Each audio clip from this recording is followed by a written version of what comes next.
Je fais partie du réseau Expert Portugal, ça fait déjà combien? 2 ans et demi. Donc, nous sommes ravis de pouvoir vous accompagner et vous aider.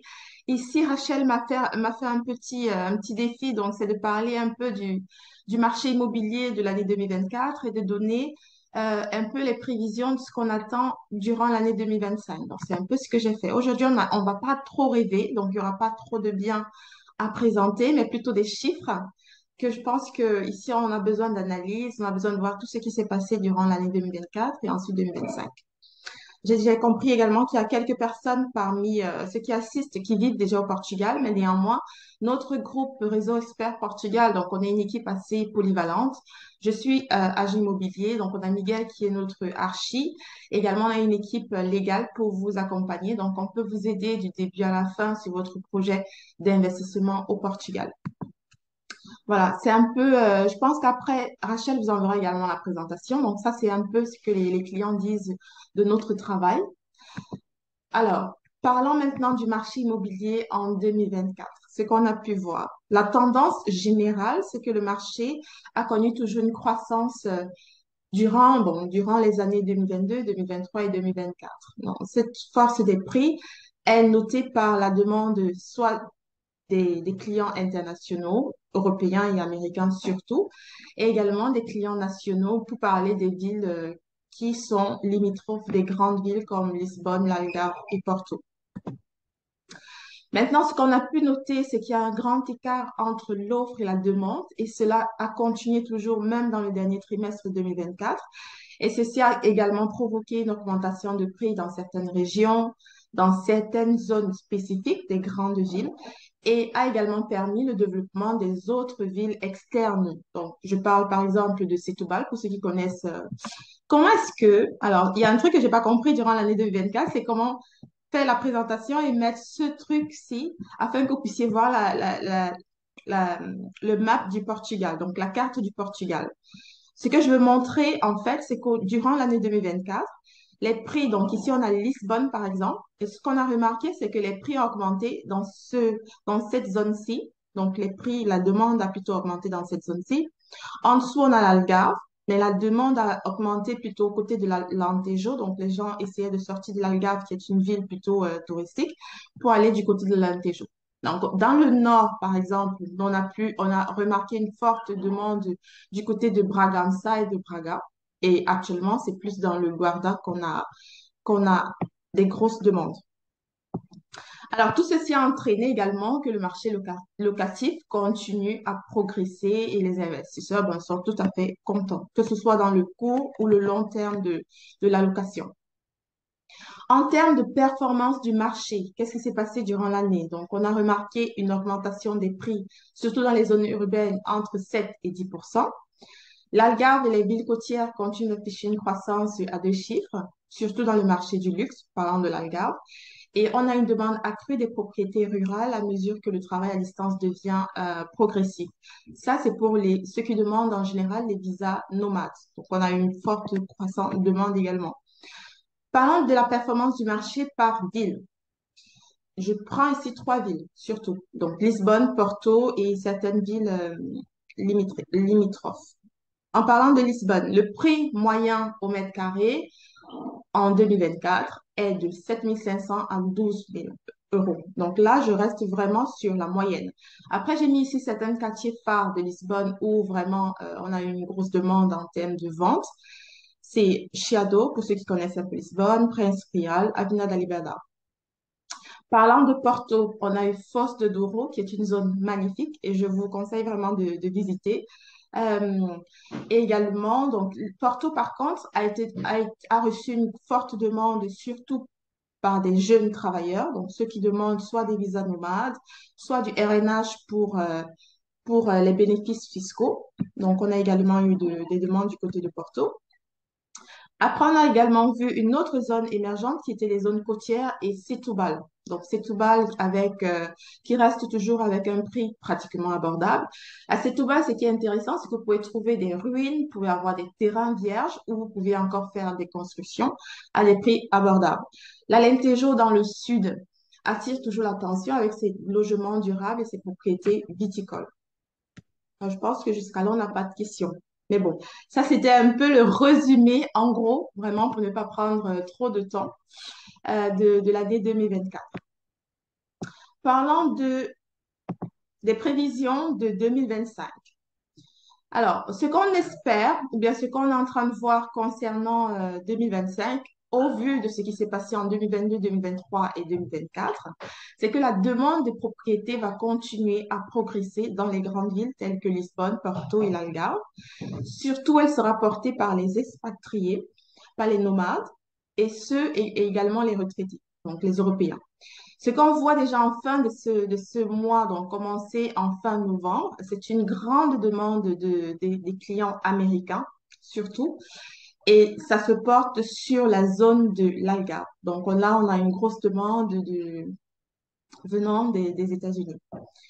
La deuxième prévision, c'est une forte croissance de la demande des maisons écologiques et économes en raison des préoccupations écologiques et de sustainabilité. Donc, je pense que là, Miguel ira parler de plus par rapport à ça. Mais on a également, donc tout le monde, tous ceux qui viennent généralement au Portugal actuellement sont vraiment intéressés par tout ce qui est écologie et préservation de l'énergie. Voilà. Alors ici, je vous ai gardé quelques petites opportunités. Donc la première, c'est toujours cet immeuble magnifique. Je pense que c'est une très, très belle opportunité pour ceux qui cherchent un investissement au Portugal, soit pour rénover comme un immeuble, soit faire un appart-hôtel, soit faire un hôtel, soit le construire comme un investissement, soit pour y vivre, pourquoi pas.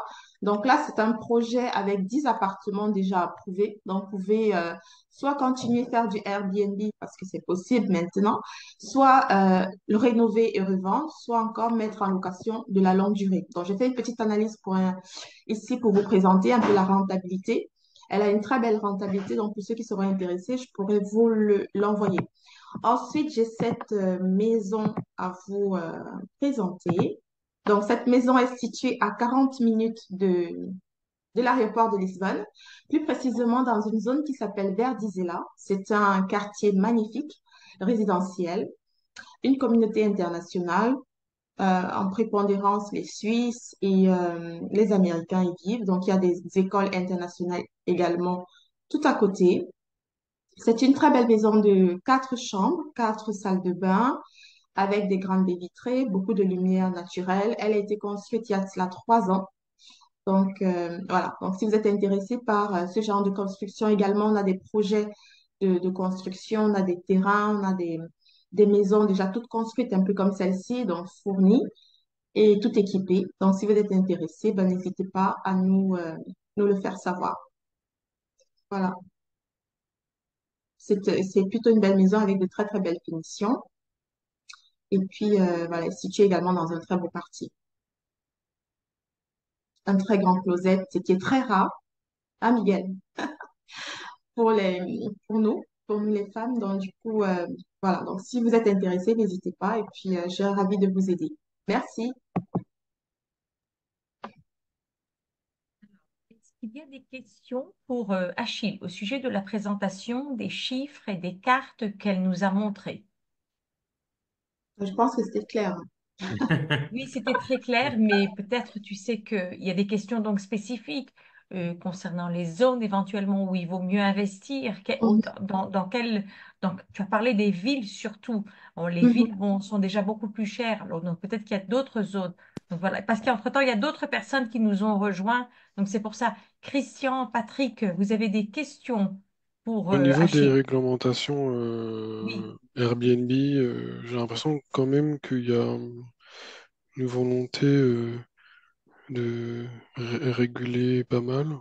Et Oui. la population aussi locale, enfin, ce qui est normal, mais se plaint beaucoup de l'augmentation des prix due à ça, des logements qui sont vides une bonne partie de l'année, etc. C'est pas un risque ça pour le marché? En fait, Miguel, tu veux répondre? OK. oui, oui. En fait, la législation Airbnb dépend de chaque mairie. Par exemple, à Lisbonne, à la mairie de Lisbonne, le maire a décidé de réouvrir un peu la législation Airbnb. Avant, l'idée, c'était de bloquer complètement l'installation d'Airbnb, mais à ce moment, ils ont réouvert un peu le dossier. Donc, ça dépend à chaque endroit, mais avec ce gouvernement et avec ce maire, par exemple à Lisbonne, l'idée, c'est de réouvrir un peu les licences de Airbnb. Par contre, ça dépend à chaque ville, à l'intérieur de chaque ville, ça dépend des quartiers. Il y a des quartiers qui sont ils ont déjà trop de Airbnb. Et donc, ce qu'on voit, c'est que même en centre-ville de Lisbonne, il y a des licences qui sont en train de se réouvrir, mais pas vraiment dans le centre historique, la zone historique centrale, mais un peu autour. Donc, ça dépend vraiment. Mais je pense que ça sera une activité que l'État portugais a envie de garder parce que le tourisme, c'est vraiment une activité très, très importante au Portugal. Et pour compléter un peu ce que Miguel est en train de dire, il y a cela quelques semaines, on était en réunion en conférence avec le ministère du Tourisme. Ce qui est intéressant de voir aussi, c'est que l'Airbnb en gros au Portugal aide énormément au niveau de la création des emplois. Donc, ça vient également comme un plus. Je Mhm, pense que la mairie ira voir cela. Après, côté immobilier, moi, en tant qu'agent immobilier, je suis très, très contente qu'aujourd'hui, j'ai plutôt des propriétaires qui ont des licences déjà, donc qui sont en train de vendre leurs biens avec licence et du coup, ça facilite un peu le travail dans le sens que le client qui vient acheter a déjà un peu les chiffres que mhm, l'ancien client a fait ou le propriétaire du bien mhm, a fait. Donc, du coup, peut juste continuer l'activité et n'a plus besoin de se tracasser pour aller demander la licence. Mais bien sûr, Jean-Pierre, vous êtes en train de poser une bonne question. Je prends par exemple le cas de Grassa, qui sont des quartiers, ou Alfama, qui sont des quartiers à Lisbonne surtout, où l'Airbnb est très prépondérant, où les personnes mhm, âgées qui y vivent depuis longtemps se plaignent de cela. Mais je pense qu'il y a aussi ce côté de la création d'emplois qu'il faut voir, pas seulement le côté mauvais que les touristes et tout. Mais mhm. après, création d'emplois pour les gens qui travaillent dans le marché de l'Airbnb, mais également de la restauration, également. Donc, il y a plein de secteurs qui sont visés par ça. Voilà. Donc, je pense Oui. pas que ce sera un handicap pour l'immobilier. Je pense plutôt que c'est plutôt Mhm. un avantage pour l'immobilier. Oui, et comme Achille était en train de dire, en fait, le gouvernement a changé les lois cette année. Et donc, comme elle a dit, ils ont gardé la possibilité de revendre la propriété avec la licence de logement local. Donc, avant, ce n'était pas possible. Donc, ils ont gardé cette option. Et ils ont aussi réouvert les numéros pour avoir une licence de Airbnb. Et les licences, ils ont augmenté le temps avant, le gouvernement ancien a changé Oui, pour avoir une date d'expiration des licences. Et ce gouvernement a changé ça aussi. oui, tout à Et fait. c'est quoi la date? Bonjour. Et c'est quoi la Bonjour. date d'expiration des licences actuellement? Ça dépend de chaque licence et de Oui. chaque endroit, oui. Mm. D'accord. Et en moyenne, Oui. et quand on a une licence, quand on achète un bien avec licence, ou quand Mhm. on achète un bien et on obtient la licence, Mhm. on sait pour combien de temps la licence Oui, va être oui, vous active? le savez, oui. Mais par exemple, nous, comme architecte ici au Portugal, par exemple, on travaille à ce moment avec des clients portugais qui ont tout un bâtiment, deux bâtiments en fait, un logement local, Airbnb, mais ils veulent changer de avoir un bâtiment avec des appartements séparés, logement local, Airbnb, pour un petit hôtel, boutique hôtel d'une étoile, deux étoiles. Donc, on est en train de changer le bâtiment avec, en fait, les changements sont plutôt administratifs que vraiment des changements physiques. Et on est en train de l'adapter pour avoir un petit hôtel et pas vraiment des appartements Airbnb. Donc, il y a plusieurs possibilités après, même avec des changements de la loi possibles dans le futur, il y a des changements possibles et des adaptations possibles pour le business. Donc, c'est pas tout à fait que, même si ça change, ça ne sera pas possible d'avoir des équipements touristiques. Il y a beaucoup d'options dans l'organisation du tourisme du Portugal, donc l'entité, qui nous donne la possibilité d'avoir un business dans ce type d'activité. D'accord. Donc le Airbnb peut être précaire, on n'a pas de date, ça peut. Donc c'est des dates bien définies et qui peuvent évoluer. Oui. Mais par contre, si jamais on obtient un petit hôtel, là par contre on parle pas de licence, là c'est à vitam aeternam. hôtel. La législation de logement local ou de Airbnb utilise la législation base du logement. Donc, on fait, par exemple, nous comme des architectes, on fait un projet pour un appartement ou un bâtiment avec plusieurs appartements qui respectent les lois du logement. Ça veut dire qu'il faut avoir une cuisine, une chambre, une salle de bain accessible aux handicapés. Et après, vous pouvez avoir 2, 3 chambres supplémentaires. Et il y a des fois qu'il faut avoir aussi du parking dans le bâtiment, ou si ce n'est pas possible, justifié. Le tourisme, l'équipement touristique, soit un hôtel d'une étoile, boutique hôtel, appart-hôtel, etc., ont cette base de la législation, mais après sont adaptés aussi à l'activité touristique. Donc, il faut avoir des espaces communs, une zone pour manger, une buanderie, une zone pour les personnes qui travaillent dans l'hôtel, parking. Il faut avoir qu'une chambre accessible aux handicapés. Donc, c'est un peu différent, mais c'est aussi, on peut s'adapter un peu entre les deux. Quand les projets ou les bâtiments, les appartements sont au centre-ville historique, il y a toujours l'option d'expliquer que c'est pas, on ne peut pas faire, par exemple, un parking parce que c'est pas possible en termes de soit historique, soit la structure du bâtiment. Donc, il y a des petites adaptations possibles à faire dans les projets. D'accord. Et ça, si on obtient la qualification d'hôtel ou d'appart-hôtel ou boutique-hôtel, Mhm. ça, il y a pas de durée de licence. Non, il n'y a pas de durée de licence, mais par contre, il y a des critères qu'il faut respecter. Oui, il y a des Et critères au oui, début. et voilà. Et donc, Il y a des critères qu'il faut respecter comme une chambre PMR, des espaces oui, communs, tout oui. ça. J'ai compris. Mais, mais par contre, quand on obtient, c'est pas pour une durée de 5 ans ou 10 ans ou 15 ans. Est-ce que c'est pour toujours? Comment ça se passe? Je pense que, après, je peux confirmer, mais de ce que j'essaie, des projets que je suis en train de faire, c'est qu'il y a une classification par le tourisme avec, comme vous avez dit, des équipements ou des caractéristiques bases pour avoir une classification au tourisme du Portugal. Après, il faudra payer la licence et garder les caractéristiques parce que le tourisme va faire des inspections régulières à votre hôtel ou appartement pour vérifier que vous avez bien gardé les mêmes caractéristiques du début.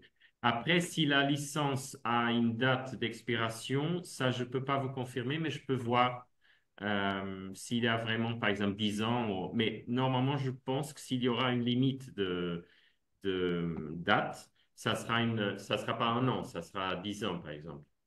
Mais je peux vous confirmer après. Ouais, ça serait bien de OK. confirmer ça parce que la législation concernant le tourisme, il se durcit un petit peu partout dans le monde à cause de ces locations saisonnières type Oui, Airbnb. oui. Mais donc, elle se durcit aussi à Paris, aux Mhm. États-Unis, à New York. Mais Oui. par contre, à Paris, quand on a un hôtel, on achète un hôtel, on Mhm. rénove un hôtel ou on fait un hôtel. Là, Mhm. on parle plus de licence, on parle d'un hôtel et on a un fonds de commerce à vie, quoi, à vie. Mhm. C'est quelque chose qu'on obtient et qu'on ne peut pas nous enlever, quoi. Bien Mhm. sûr, en respectant les obligations Oui, oui. de sécurité, de pompiers. Avec, Mhm. bien sûr, à Paris aussi, on a des inspections, hein. On a les pompiers, Oui, bien sûr, bien sûr. ils contrôlent qu'on a bien une chambre PMR, ils contrôlent Mhm. pas mal de choses, la sécurité, incendie, tout. Mais par contre, quand on a l'hôtel, on est tranquille, quoi. Oui. Mais ici, je pense que c'est similaire. Et en fait, en termes de Airbnb, comme vous avez dit avant, donc à New York, dans les grandes villes d'Europe, et à Barcelone, par exemple, on voit que les villes veulent bloquer le logement local, l'Airbnb. Il y a même des villes où ils ne laissent plus Airbnb travailler ou avoir une activité. Mais en fait, à ce moment, à Lisbonne et un peu partout au Portugal, c'est l'inverse. Donc, il y a vraiment une idée de garder le logement local, ou Airbnb, comme on l'appelle, dans les villes. Ils veulent contrôler un peu, comme Achille avait dit, parce que, par exemple, il y a des zones où il y a vraiment beaucoup d'appartements ou de Et trop d'abus. logements. Oui, Trop donc il d'abus. veut avoir un équilibre, mais à ce moment, ils n'ont pas l'idée de l'enlever. Même avec le gouvernement socialiste d'avant, l'idée, c'était pas vraiment d'enlever l'Airbnb, mais c'était de contrôler un peu et le distribuer un peu plus par la ville, par l'avoir tous dans le même endroit. D'accord. Mais comme JP l'avait souligné tout à l'heure, comme en Espagne et à Lisbonne, on entend parler beaucoup que les gens se plaignent beaucoup de ces locations saisonnières, que c'est Mhm. n'importe quoi, il y en a deux trop, tout ça. Donc moi, j'avais plutôt l'impression que l'État, enfin la mairie de Lisbonne en tout cas, faisait la guerre à ça, quoi. Et n'était pas prêt à relancer, quoi, ça. Oui, mais en fait, on a cette année, l'année dernière, on a le changement du gouvernement et de la D'accord. mairie, et donc les politiques ont beaucoup changé. Plutôt les gouvernements de gauche avaient plutôt l'idée de bloquer un peu ou de contrôler plus le Airbnb, et à ce moment, c'est un peu à l'envers. C'est distribuer, contrôler bien sûr, mais distribuer un peu et laisser l'activité. Prospérer. Oui, mais si vous voulez, par exemple, et ça on fait toujours avec nos clients, c'est si vous voulez, si vous avez des questions très spécifiques, le tourisme de Portugal est toujours disponible. Donc, on travaille avec les clients. Normalement, depuis le début du projet, c'est faire une étude de faisabilité, un peu comme Achille avait montré du bâtiment à Porto. Il y a aussi d'opportunités touristiques. C'est nous comme des archis et Achille comme immobilier. C'est de travailler un peu avec les clients et faire des études de faisabilité. Et dans les études de faisabilité, c'est pas seulement voir combien de chambres, c'est aussi voir qu'est-ce que c'est possible en termes de législation de la mairie. Dans le cas d'Achille, c'est de Porto, mais ici à Lisbonne, la même chose. Et aussi, qu'est-ce que c'est possible par exemple, dans l'activité du tourisme de Portugal. Et ce qu'on fait souvent, c'est on prend des réunions, des rendez-vous avec eux et ils sont très disponibles, ils ont beaucoup d'envie d'avoir des investisseurs et ils sont très rapidement, ils arrivent à vous clarifier toutes vos questions et aussi de donner des idées. Donc, dans les réunions qu'on a fait au tourisme, ils nous ont dit des zones de Lisbonne où il y avait une manque des équipements hôteliers ou des types de classification qui étaient plus ajustés aux objectifs des clients. Voilà, par exemple, les appart-hôtels ou un hôtel d'une étoile. C'est vrai que c'est pas grand-chose en termes commercial, mais après, ce qu'ils nous ont expliqué, par exemple, c'est que il y a une classification d'une étoile, mais après, vous pouvez faire votre marketing comme vous voulez. Vous n'êtes pas obligé de communiquer que vous avez une étoile. Vous pouvez dire que vous êtes un boutique hôtel et pas vraiment montrer que vous avez qu'une étoile. Parce que l'étoile, c'est connecté au type de service que vous avez pour vous Bien pour les sûr. gens. Ouais, voilà. Miguel, je Oui. propose que Patrick et toi, vous continuez la conversation par la suite. Parce que Oui. vraiment, on rentre, si tu veux, Ouais, exactement. dans des considérations très spécifiques et je Oui. ne veux pas D'accord. non plus lasser notre audience. Alors, Miguel, je OK. propose que tu continues avec ta présentation OK. et Oui. par la suite, de toute façon, vous allez recevoir les coordonnées de Miguel Oui, et Ashley, bien donc il n'y a sûr. pas de problème. De toute façon, c'était aussi pour montrer notre expérience et la façon de travailler. Donc, ça va dans le sens de la présentation. Donc, moi, je suis Miguel, l'architecte de réseau, et on travaille tous ensemble pour vous aider, un peu comme on était en train de démontrer un peu avec notre expérience. Et je voudrais vous montrer un petit peu notre expérience comme agence d'archi et la façon de travailler ici au Portugal concernant les architectes, les ingénieurs, et l'architecture en général. Donc, juste pour vous montrer, on a 34 projets en cours à ce moment. On a fait 6 webinaires en 2023. On a fait 42 études de faisabilité. Et ça, je pense que c'est très important pour nos clients, c'est d'avoir la possibilité de travailler avec nous depuis le début. On va voir, comme j'avais dit avant, qu'est-ce que c'est possible de faire dans un lot, par exemple, ou avec un bâtiment. Faire une étude de coût, de temps de construction. Donc, une étude qui va faire une analyse en termes de législation, des coûts et le planning possible pour le projet et pour la construction. Donc, en fait, je pense que ça sera une base pour votre business plan.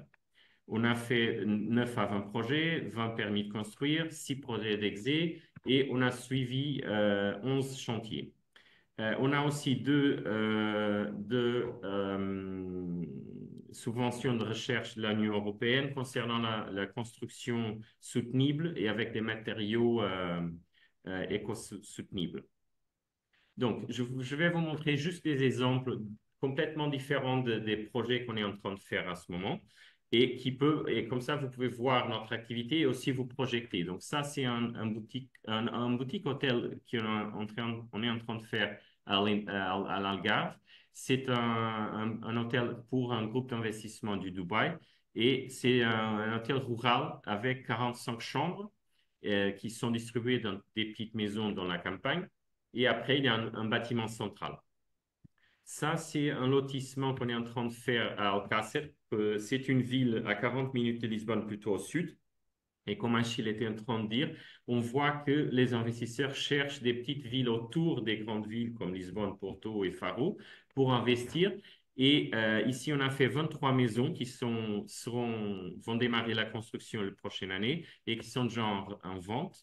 Et l'objectif, c'est d'avoir une maison pas très loin de la plage, dans une petite ville avec la qualité de vie et aussi près de la campagne. C'est un mélange de beaucoup d'éléments.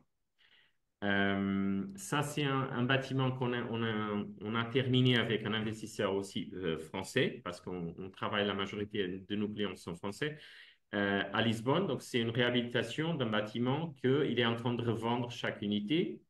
Ça, c'est un bâtiment qu'on a fait avant avec un investisseur français qui a vendu toutes les unités au centre-ville de Lisbonne avec un parking, réhabilitation complète, totale. Ça, c'est un bâtiment qu'on a fait au centre-ville pour alojament local, donc Airbnb, de luxe un peu, et haut de gamme, avec un groupe d'investissement portugais-brésilien, des grands appartements Airbnb avec une haute gamme de finition, services, etc. Ici, on voit l'intérieur. Une maison individuelle pour un client d'Angola au golfe de Oeiras, donc pas très loin de Lisbonne, une maison de luxe avec un home cinéma, gym, plusieurs chambres, un grand séjour déjà terminé. Ça, c'est une maison à Alentejo on est en train de faire avec un couple suédois-portugais qui c'est une réhabilitation et expansion d'une maison rurale existante.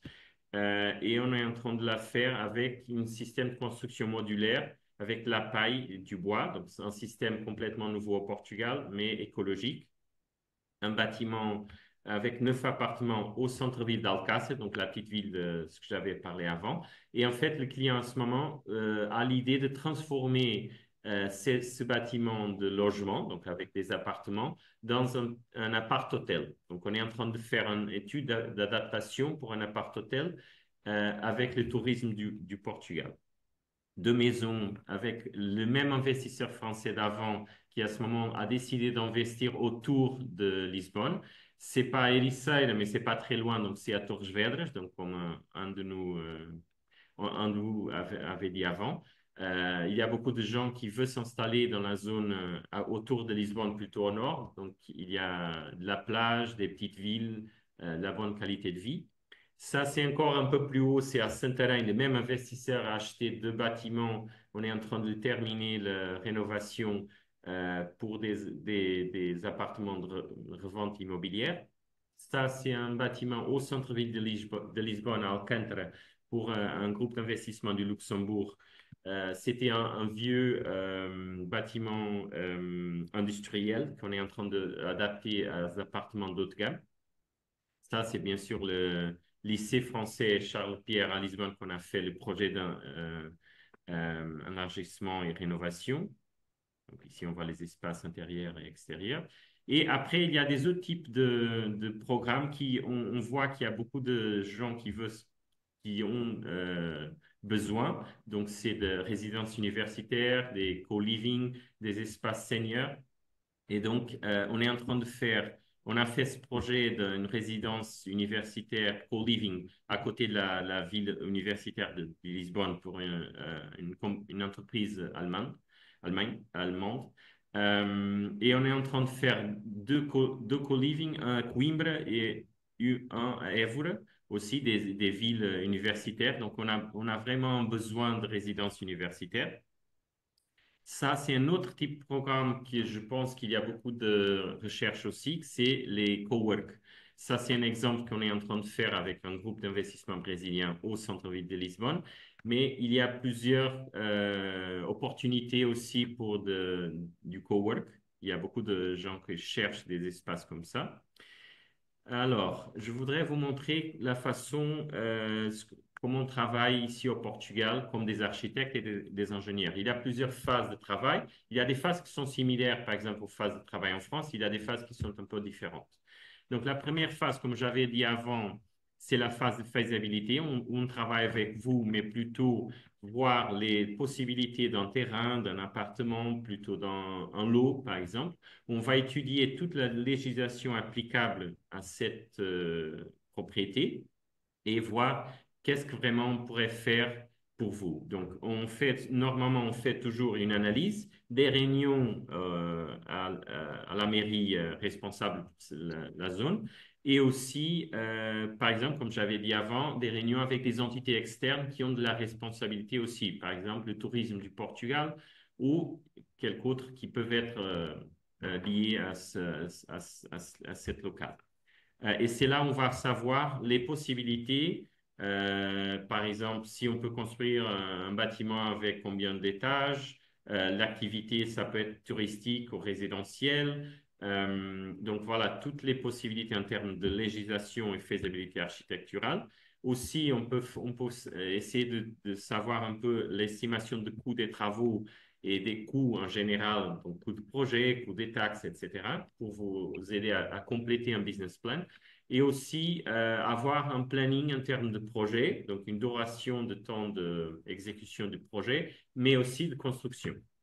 Et comme ça, vous avez toutes les données pour prendre une décision et compléter votre business plan. La deuxième phase, c'est la phase d'avant-projet. On va prendre la faisabilité, on va la développer un peu plus. On va dessiner un peu l'intérieur des appartements. On va faire la volumétrie. On va vous montrer un peu la tête de l'investissement, ce qu'on peut dire. La phase 3, c'est vraiment une phase très importante. C'est la phase de permis de construire où on va travailler avec les ingénieurs et déposer à la mairie tous les dessins qui vont être analysés et approuvés. Et comme ça, vous avez la licence de construction. La législation a été changée la dernière année et à ce moment, la vérification et analyse de projet a été beaucoup simplifiée par les mairies. Et l'objectif, c'est d'améliorer et faire avancer plus vite la phase de permis avec les mairies. Donc, à ce moment, les mairies sont bloquées de faire une grande analyse des projets et ils devront plutôt voir tous les documents sont présents dans la soumission, ils sont propres, ils respectent les procédures administratives, mais après, ils ne vont pas vraiment rentrer dans le détail du projet comme avant. La phase 4, ça sera la phase d'exécution. On va détailler tout le projet pour le préparer pour rentrer en chantier, donc la phase de construction, où on va, comme des architectes et des ingénieurs, on va accompagner la construction à chaque semaine pour vous, à votre nom, jusqu'à avoir à la fin la conclusion, la clôture du chantier et avoir la licence d'utilisation. Ça a été aussi simplifié, la soumission de la licence d'utilisation, mais c'est ce document qui vous donne la possibilité d'avoir votre bâtiment pour habiter, revendre ou louer. Et voilà, c'est un peu ça la façon de travailler que nous avons ici au Portugal et aussi le type de projet qu'on a réalisé jusqu'à ce moment. Et on espère que vous pouvez aider dans le futur aussi avec des autres types de projets.